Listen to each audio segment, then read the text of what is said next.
हाल ही में हुई एक दुखद घटना ने हमें यह सोचने पर मजबूर किया कि यह जीवन कितना अस्थिर है। सब कुछ एक पल में बदल सकता है, लेकिन क्या हम इस सच्चाई को गहराई से समझते हैं?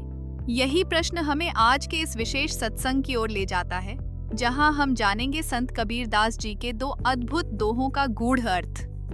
माटी कहे कुम्हार से, तू क्या रौंदे मोहे, एक दिन ऐसा आएगा मैं रौंदूंगी तोहे।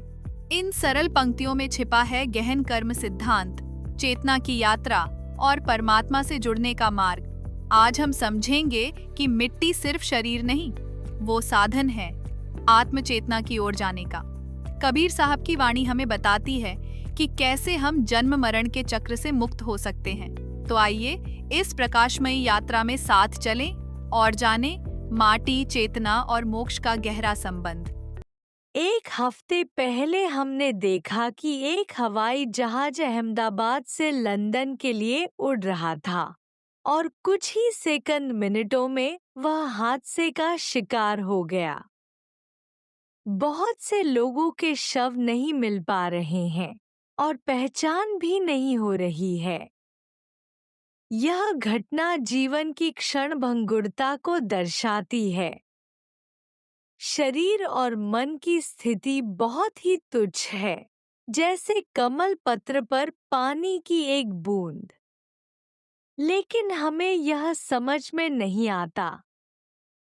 हमें लगता है कि यह शरीर और मन स्थायी है और हम कभी इस शरीर को नहीं छोड़ेंगे।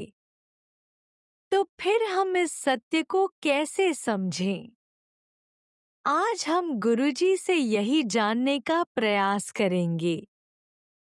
आज का सत्संग प्रारंभ करने से पहले उन सबको श्रद्धांजलि अर्पित है जो इस हादसे में संसार छोड़ के चले गए। ऐसा क्यों हुआ, किन कारणों से हुआ, ये सब कहना बड़ा मुश्किल है। सब कुछ होता तो परमात्मा की मर्जी से ही है। प्रभु जो चाहता है वही होता है और किसी के साथ कुछ भी हो सकता है। हम लोग केवल पानी के बुलबुले हैं और बुलबुला कब खत्म हो जाए ये समझना बड़ा मुश्किल है। इसलिए हर पल ही अपना ध्यान प्रभु की तरफ लगाए रखेंगे तो हमें किसी रूप में भी कोई कष्ट नहीं होगा, क्योंकि हम जानते ही होंगे कि किसी पल भी ये संसार छोड़ के जाया जा सकता है। हमारे वश में कुछ भी नहीं है। इवन स्वयं में सांस लेना भी हमारे वश में नहीं है। एक सांस आता है और दूसरा ना आए तो आप क्या कर सकते हो? कुछ नहीं कर सकते। हम केवल परमात्मा के हाथ की कठपुतलियां हैं। जैसा परमात्मा हमको चलाता है उसी को समर्पित होके उसके अनुसार चलकर ही हमको अपने अंदर शांति का अनुभव करना चाहिए। तो आज का सत्संग जो है कबीर साहब के दोहे पर है। सत्संग प्रारंभ करने से पहले कबीर साहब को मैं साक्षात प्रणाम करता हूँ ताकि उनकी वाणी को गहराई से समझा जा सके। उनकी कृपा से ही उनकी वाणी को समझा जा सकता है। हम अपनी तुच्छ बुद्धि से उसको उस गहराई तक नहीं समझ सकते जिस गहराई से कबीर साहब ने अपनी वाणी का उच्चारण किया।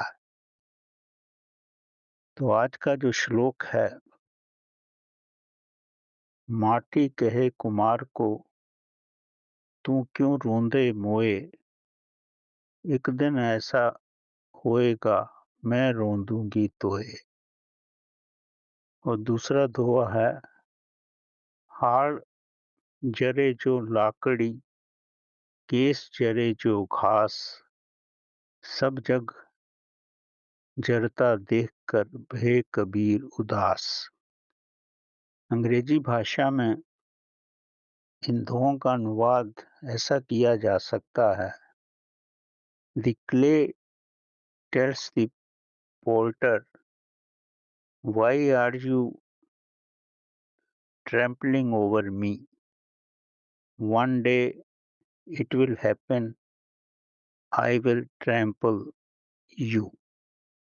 और दूसरे दोहे को ऐसा अनुवाद किया जा सकता है: the bone burns like wood, the hair burn like grass, seeing whole world Kabir became very dreary. He was very upset. तो पहला दोहा: माटी कहे कुमार को, तू क्यों रोंदे मोए। कुछ भी जीवन में अगर करना हो तो उसका रूपांतरण तो करना ही पड़ता है। अगर कुम्हार को बर्तन बनाना है तो उसको माटी का रूपांतरण करना पड़ेगा, उसको रोंदना पड़ेगा। जैसे घर में आप रोटी बनाते हो तो आटे को भी तो रोंदते हो, उसमें पानी डालते हो, हाथों से उस पे दबाव डालते हो, तो तब आटा बनता है, तब उसकी रोटी बनाते हो। तो यहाँ कबीर साहब का मतलब ये है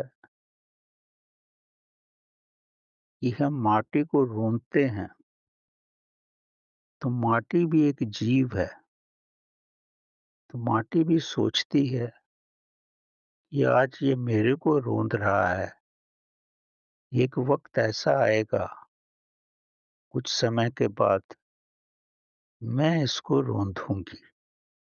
जैसा ये मुझे कष्ट दे रहा है, मैं भी इसको कष्ट दूंगी। तो कबीर साहब ने तो बहुत गहरी व्याख्या बड़े सरल शब्दों में कह दी है। कृष्ण भगवान ने इसको ही कर्म का सिद्धांत बताया है। माटी का रोंदना मतलब जैसे आप कर्म करोगे, और माटी जब आपको रोंदेगी तो वो उसका फल है। जैसे कृष्ण भगवान ने कर्म के सिद्धांत को बड़ी गहरे रूप से व्याख्या की है, पर कबीर साहब ने तो बड़े सरल शब्दों में ही कह दिया है। अगर हम इसका विस्तार करना चाहें तो माटी को हम कई रूपों में रोंद सकते हैं। जैसा कि कृष्ण भगवान ने कहा है कि कर्म भी कई प्रकार के होते हैं: कर्म, अकर्म, विकर्म, सुकर्म और निष्कर्म। इसी तरह माटी को भी आप थोड़े पानी में भी रोंद सकते हैं, ज़्यादा पानी में रोंद सकते हैं, ज़्यादा दबाव लगा सकते हैं, कम दबाव लगा सकते हैं। तो हर एक का कोई ना कोई असर होगा, और कृष्ण भगवान ने उसको विभिन्न प्रकार के कर्मों में उसका विभाजन कर दिया। बात एक ही है। कृष्ण भगवान ने खुली मुट्ठी में सब बता दिया है, जबकि कबीर साहब ने बंद मुट्ठी में कहा है। अब इस बंद मुट्ठी को हमें खोलना है और इसको समझने का प्रयत्न करना है। जैसे हम कर्म करेंगे वैसा ही हमें फल मिलेगा। अगर हम कर्म इस तरह करते हैं कि हमारा ये कर्म प्रभु के लिए है, जब हम अपने कर्म को प्रभु को अर्पण करने की भावना से करते हैं, तो उसका हमारे जीवन में कुछ भी नकारात्मक प्रभाव नहीं होता। इसी तरह जैसे हम अगर माटी को से हम बर्तन बनाते हैं या माटी से घर बनाते हैं और माटी को रौंद करके उसमें बीज डालते हैं और इस भावना से करते हैं कि ये हम सब प्रभु के लिए कर रहे हैं, तो फिर माटी हमको कष्ट नहीं देती, वो हमको रोंदने नहीं आती। इसको गहराई से समझो, माटी से जो अन्न उगता है और माटी के जिस घर में बनाकर हम रहते हैं, या माटी के बर्तन में हम पानी पीते हैं, तो अगर इस भावना से आप करो कि मैं अपने को जीवित रखने के लिए ये सब करता हूँ और मेरा जीवन प्रभु को ही समर्पित है, तो इसका मतलब ये है कि माटी के साथ जो भी आप करते हैं, वो प्रकाश रूप में करते हैं, तब माटी आपको रोंद नहीं सकती। क्योंकि अगर आपने माटी को रोंदा है और इस भावना से रोंदा है कि इसमें से जो अन्न निकलेगा या बना है या जो घर बना है, उसमें मेरी आत्मा रहेगी। मेरी आत्मा शरीर में रहती है और मैं उस घर में रहता हूँ। दूसरे रूप में समझो, मेरी आत्मा उसमें रहती है, प्रभु का उसमें निवास है। तो मैं जो कुछ भी कर रहा हूँ, प्रभु के लिए कर रहा हूँ। अगर मिट्टी से अन्न भी उग रहा है, मैं वो खा रहा हूँ, तो मैं ब्रह्म को ही अर्पित कर रहा हूँ।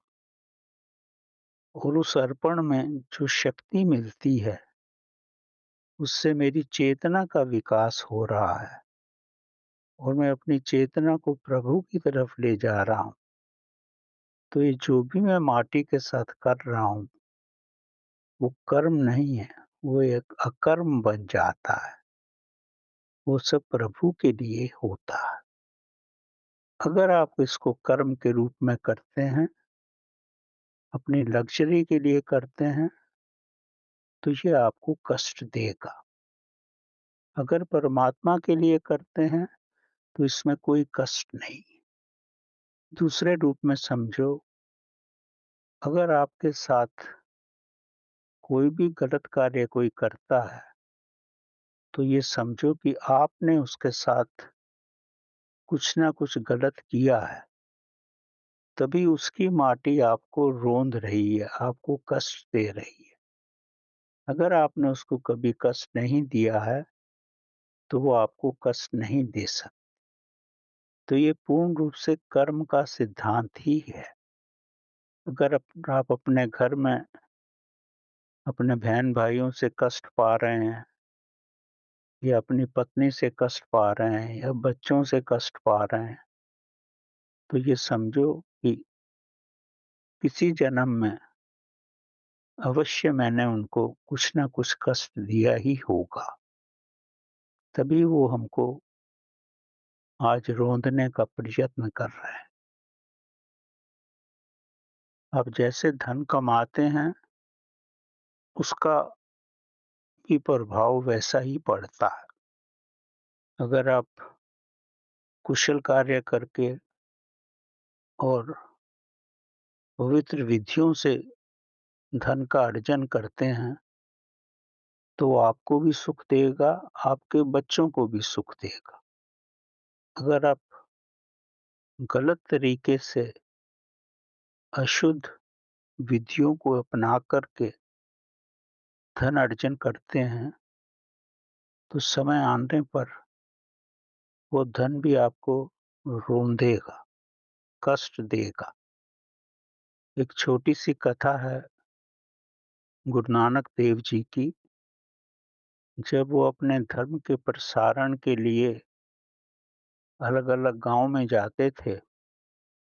जब वो एक गाँव में पहुँचे, तो वहाँ के लोगों ने उनका बहुत स्वागत किया। उस गाँव में कुछ धनी लोग भी थे और कुछ निर्धन भी थे। तो एक धनी व्यक्ति ने उनको भोजन के लिए अपने घर में निमंत्रण दिया और एक गरीब व्यक्ति ने भी निमंत्रण दिया।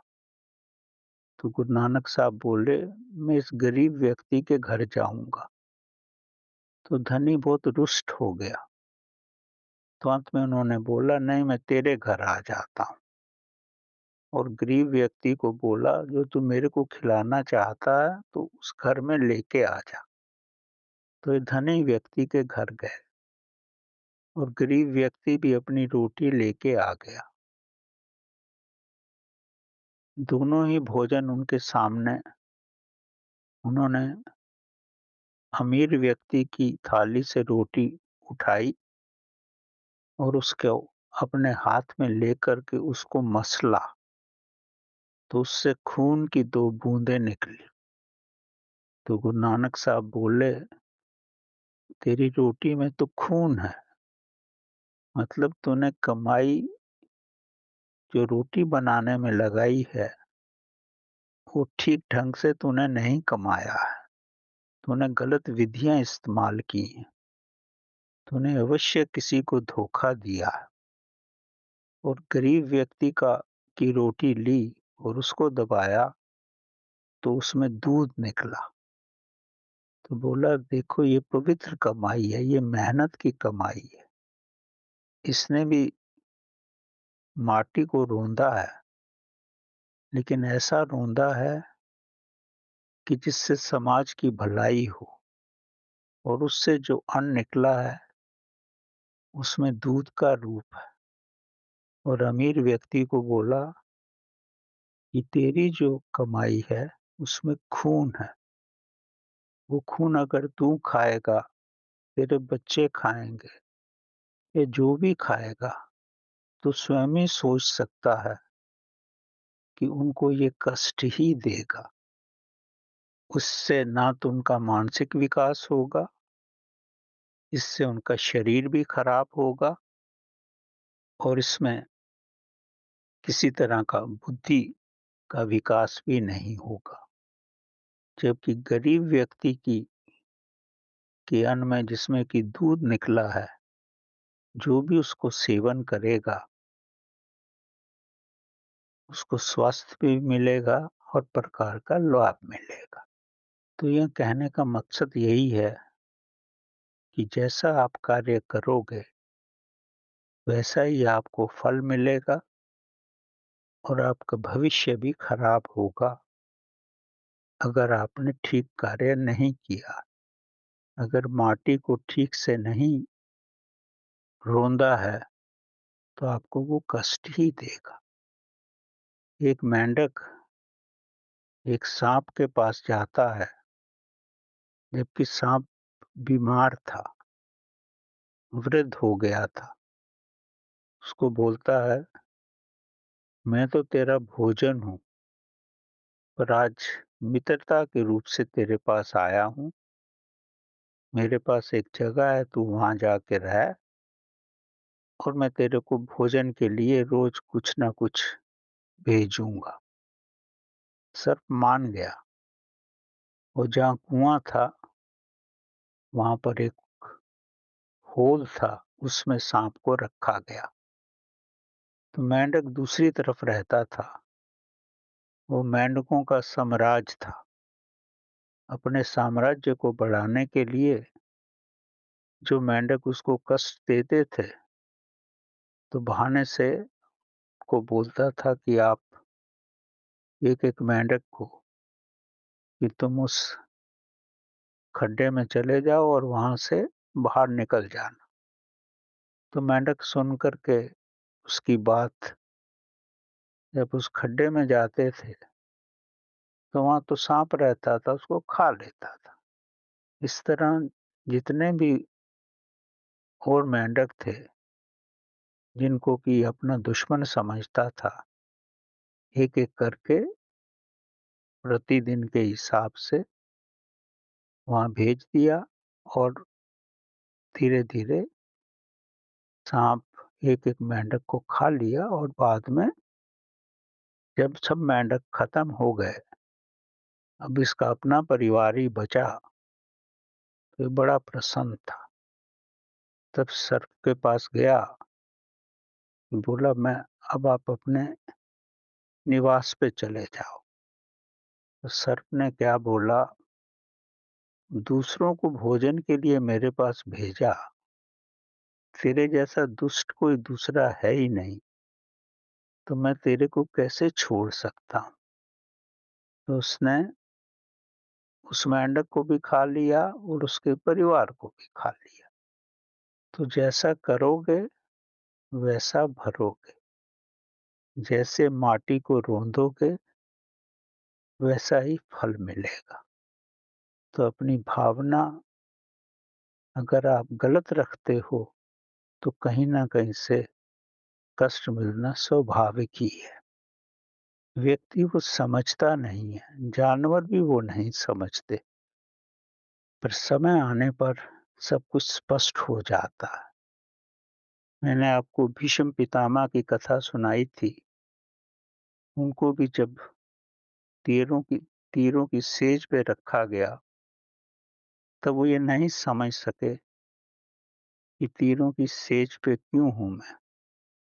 जब कृष्ण भगवान ने बोला कि तू अपने पुराने जन्म देख, तेरे को सब आभास हो जाएगा कि तू क्यों कष्ट पा रहा है। तूने कहीं तो अपनी माटी को गलत तरीके से रौंदा है, इसीलिए शरीर रूपी माटी तेरे को भी रौंद रही है। जब उन्होंने अपने पुराने जन्मों को देखा, तो एक जन्म में उन्हें आभास हुआ कि उन्होंने एक सर्प को मार करके पेड़ पे लटका दिया था। तब उनकी समझ में आया कि जैसी करनी वैसी भरनी, उसी का मैं अब फल प्राप्त कर रहा हूँ।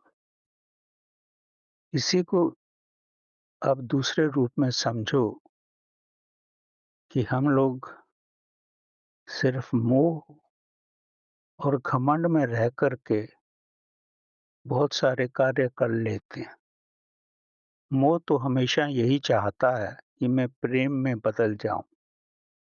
जब मोह गंगा के पास पहुंचता है, तो गंगा माता उसको बोलती है तू मेरे में स्नान कर ले, तो प्रेम में परिवर्तित हो जाएगा। लेकिन जो घमंड होता है, जिसको अपने ज्ञान का घमंड होता है, वो नहीं करता। मैं इस पानी में क्यों डुबकी लगाऊं? घमंड की वजह से। मैं तो इतना सब जानता हूँ, मेरे अंदर इतना ज्ञान है।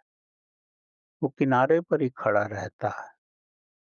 जब धीरे-धीरे किनारे पे खड़े होकर उसको समझ में आता है, इस ब्रह्मांड के ज्ञान के सामने तो मैं कुछ भी नहीं, मैं तो कुछ भी नहीं जानता। जब उसके अंदर इस तरह का प्रकाश होता है, घमंडी व्यक्ति के अंदर, तो वो भी डुबकी लगा के अपने को पवित्र कर लेता है। जब प्रेम आ जाता है, वो घमंड खत्म हो जाता है, तभी ज्ञान का प्रकाश उदित होने लगता है और प्रेम, भक्ति और ज्ञान से जब ये प्रकाश फैलने लगता है, तब व्यक्ति को पूर्ण रूप से समझ में आ जाता है कि कर्म का सिद्धांत क्या है। मोह में रहने से कष्ट ही होता है। जब तक प्रेम, भक्ति और महत्तम ज्ञान की अवस्था नहीं होगी, तब तक इस संसार की माया हमको रोनती ही रहेगी। एक बड़ा साधारण व्यक्ति एक राजा के पास जाता है, राजा उसको रख लेता है, क्योंकि उसके मुखारबिंद पे इतना प्रकाश था, राजा के नेत्र उसको परखते हैं और उसको रख लेता है। धीरे-धीरे वो राजा को बड़ी अच्छी-अच्छी बातें बोलता है। जब राजा किसी भी कष्ट में होता है, तो अपने ज्ञान के प्रकाश से उसको रास्ता दिखाता है कि तू ऐसा कर। राजा को उससे बड़ा लाभ हुआ, राजा की बड़ी प्रगति हुई। तो और जो राज दरबारी थे, वो इससे बड़ी ईर्ष्या करने लगे और एक दिन उसको बोलते हैं कि तूने तो राजा पे जादू कर दिया है। उसने बोला, भई मैंने कुछ नहीं किया है। उसको बोले कि हम तेरे को मारेंगे, अगर तू ये राज हमको नहीं बताएगा तो। उसने बोला, कोई प्रॉब्लम नहीं है, मैं बता देता हूँ। उसने कहा, कल पूर्णिमा का दिन है, आप सब लोग मेरे साथ जंगल में आओ, मैं आपको राज बता देता हूँ।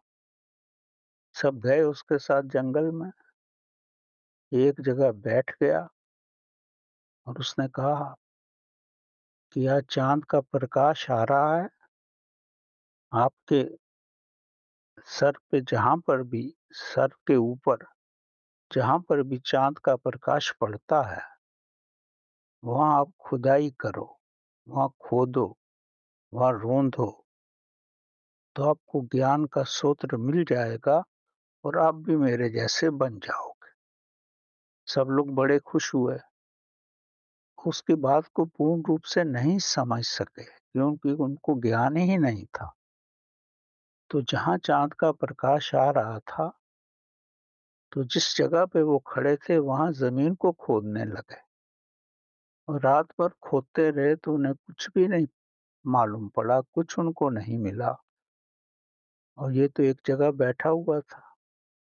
इसको मारने आ गए तो हमको बहुत धोखा दिया। इसने बोला कि आप तो पृथ्वी खोदने लगे।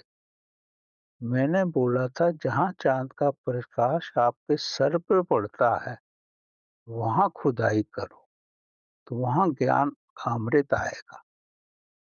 मैं वही करता हूँ, प्रभु का प्रकाश ही लेता हूँ और मेरे अंदर जो प्रकाश है उससे उसका सामंजस्य करवाता हूँ और मुझे ज्ञान आता है और वही ज्ञान के प्रकाश से मैं राजा की समस्याओं का हल करता हूँ और राजा को हर जगह सफलता मिलती है।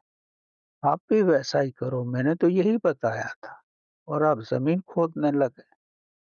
तब उनकी समझ में आया कि जब तक हम स्वयं को नहीं रोंदेंगे, स्वयं के अंदर प्रकाश नहीं लाने का प्रयत्न करेंगे, तो हमारे अंदर बुद्धि विवेक नहीं आ सकता और बुद्धि विवेक आने के लिए के बाद ही हम बड़े बन सकते हैं और दूसरों को रास्ता दिखा सकते हैं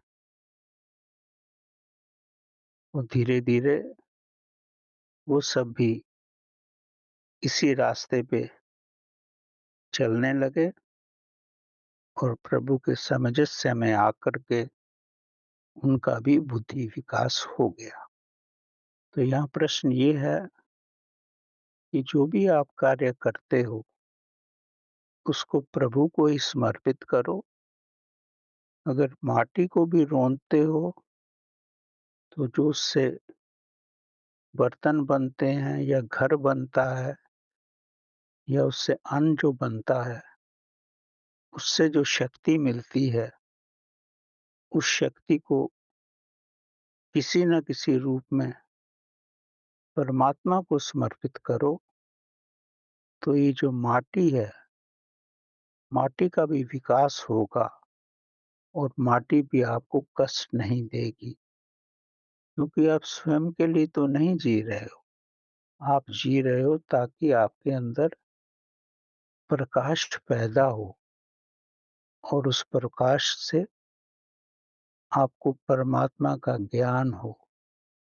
वही परमात्मा का प्रकाश माटी पर भी पड़ता है, तभी माटी में शक्ति आती है और आपने उसी शक्ति को फिर परमात्मा तक पहुँचा दिया, तो आपने माटी का भी भला किया। तो माटी किसी रूप में भी आपको कष्ट नहीं देगी। तो वो दिन कभी नहीं आएगा कि माटी आपको रोंदेगी। माटी तो रोंद ही नहीं सकती, वो आपको आपका धन्यवाद देगी कि मेरी शक्ति से जो भी आपने अर्जित किया है और परमात्मा को पाया है, मेरा भी तो उसमें भाग्य है और मैं भी परमात्मा के चरणों पे पहुँची हूँ। तो वो दिन कभी नहीं आएगा जबकि माटी आपको रोंद सकेगी।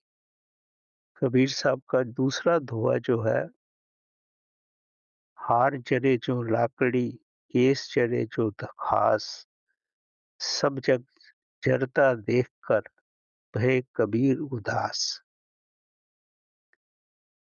यहाँ कबीर साहब का मतलब ये है कि अगर जो शक्ति आपने पृथ्वी से ली है, वो अगर अपने शरीर में ही आपने धारण किया है, शरीर की ही वृद्धि की है, वो वक़्त आने पर शरीर की हड्डियाँ जो हैं, वो लकड़ी की तरह जलेंगी और आपके बाल जो हैं, घास की तरह जल जाएँगे। और इस अवस्था में कबीर साहब बोलते हैं, मैं देखूँगा तो मुझे भी कष्ट होगा। लेकिन अगर आप जो शक्ति आपने माटी से अर्जित की है, उस शक्ति को आप चेतना में के रूप में उसका विकास करते हो, वो शरीर से होकर के महाचेतना में जाती है, तब आपकी हड्डियों में भी परमात्मा का प्रकाश हो जाता है। आप समाधि की अवस्था में पहुँच जाते हो, तो शरीर आपका एक माध्यम ही रहता है और इस माध्यम से आपको कोई कष्ट नहीं होता, बल्कि ये आपके लिए एक सीढ़ी है, जिससे आप परमात्मा तक पहुँच सकते हो। तो एक बड़ी हृदयस्पर्शी गाथा है, जिससे आपको ये पूर्ण स्पष्ट हो जाएगा। एक महायोगी थे, एक मंदिर में रहते थे, मंदिर में साधना करते थे और मंदिर में खाते थे। एक बार मंदिर के लोग दूसरे गाँव जा रहे थे, एक गाड़ी पर। ये योगी भी आए, बोले मैं भी चलना चाहता हूँ। वो लोग बोले तो गाड़ी में तो जगह नहीं है, तो कहते मेरे को जाना तो है। उन्होंने उनको नहीं बिठाया, वो गाड़ी चल दी। जब दूसरे गाँव में पहुँचे, तो सब लोग गाड़ी से उतरे, तो देखे तो ये योगी भी वहाँ पहुँचे हुए हैं। उनको बड़ा आश्चर्य हुआ। उन्होंने बोला आप मेरे को नहीं लेके आए, मैं अपना रूप छोटा कर लिया और आपकी गाड़ी में बैठ गया, आपको पता ही नहीं लगा। तो ऐसा जहाँ भी उनकी इच्छा होती थी, उनके साथ जाते थे, नहीं तो मंदिर में ही रहते थे और मंदिर में ही ध्यान साधना करते थे। अक्सर तो कुछ खाते नहीं थे और जब खाते थे, तो खाने का उनका कोई अंत ही नहीं होता था। ऐसे धीरे-धीरे कई साल गुज़र गए। एक बार बोलते हैं, अब मेरे को संसार छोड़ने का समय आ गया है। बोले कि कल सुबह मैं संसार छोड़ दूँगा और आप सबके सामने ही छोड़ूँगा।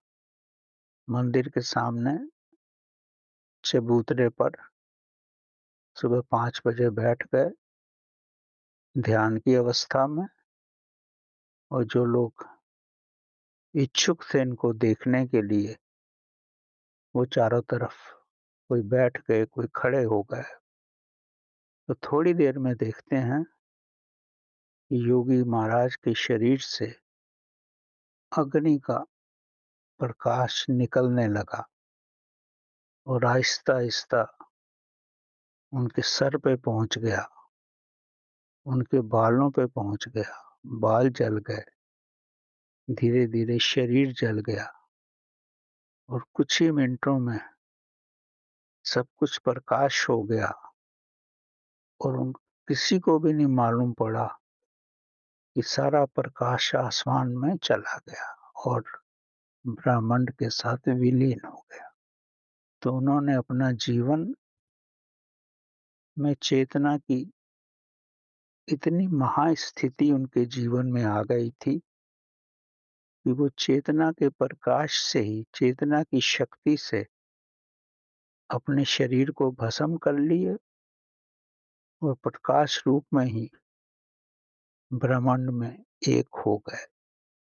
कबीर साहब का यहाँ पे आंतरिक रूप में कहना यही है कि अगर आप चेतना का विकास कर लोगे तो आपके केस नहीं जलेंगे, ना ही आपकी हड्डियां जलेंगी, ना ही आपका शरीर जलेगा और मेरे को देख के भी कोई उदासी नहीं होगी, क्योंकि आप चेतना का रूप हो गए होंगे। आपने इस माटी का मूल्य चुका दिया। अगर आप परमात्मा के साथ एक हो गए, आपने जो भी इस संसार से अन्न के रूप में ग्रहण किया है, उसको चेतना के प्रकाश में आपने बदलाव किया और जो चेतना का प्रकाश ब्रह्मांड से आया था, वही आपने फिर से उस ब्रह्मांड को अर्पण कर दिया। आप ब्रह्मांड के साथ एक हो गए।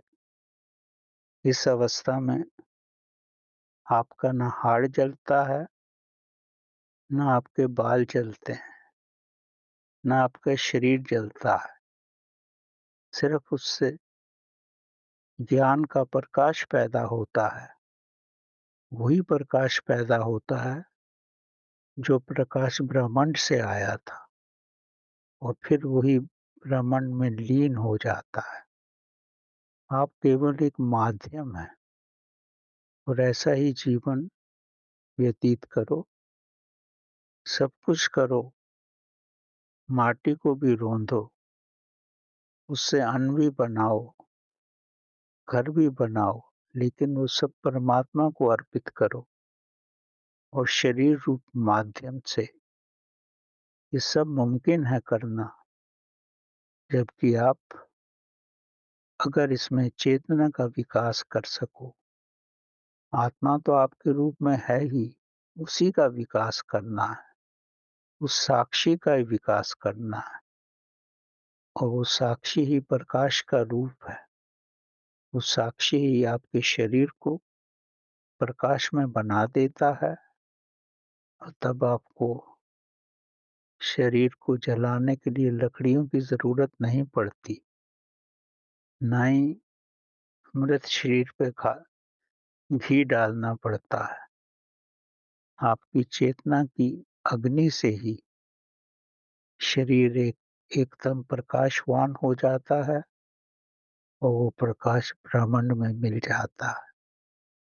यही महान अवस्था है और कबीरदास जी के श्लोक का इतना ही मतलब है कि जो भी परमात्मा ने दिया है उसको अकर्म रूप में स्वीकार करो। अकर्म की भावना से ही उसका विकास करो और उसको परमात्मा को अर्पित करो, तो आप इस संसार से शांति से मुक्त हो सकते हो और किसी को भी देख के, जो भी आपको देखेगा, उसको उदासी नहीं होगी, बल्कि उसको प्रेरणा मिलेगी कि आपने जीवन कैसा प्रभु के चरणों में लगाकर आपने गुजारा है।